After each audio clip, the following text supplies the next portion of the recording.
कवना गलतिया पर दिलवाई तोड़ के जाता रुझान तू हमारा के छोड़ के हर जाई बेवफाई ना सहाई हर जाई बेवफाई ना सहाई।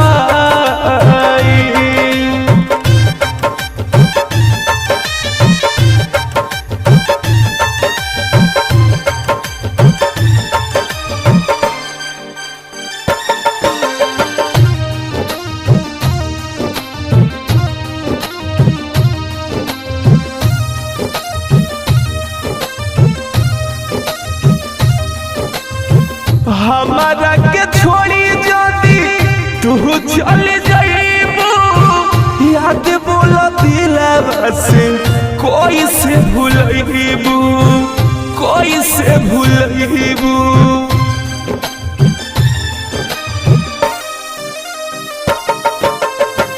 हमारा के छोड़ी जदी तू चल जाइबू याद बोल दिलवा से कोई से भूलइबू कोई से भूलइबू। एक बेर देख लो ना मुहवा मोड़ के जाता रुझान तू हमारा के छोड़ के हर जाई बेवफाई ना सहाई हर जाई बेवफाई ना सहाई।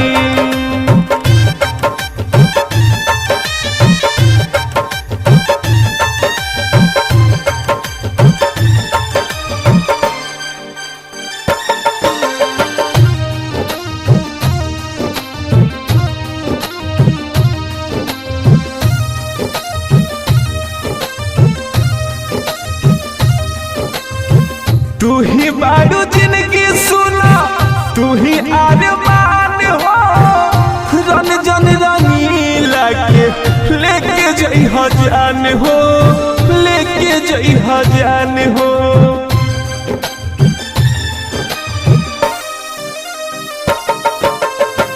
तू ही बारू जिंदगी सुना तू ही अरमान हो रन जन रंगीला के लेके जई जान हो लेके जई जान हो।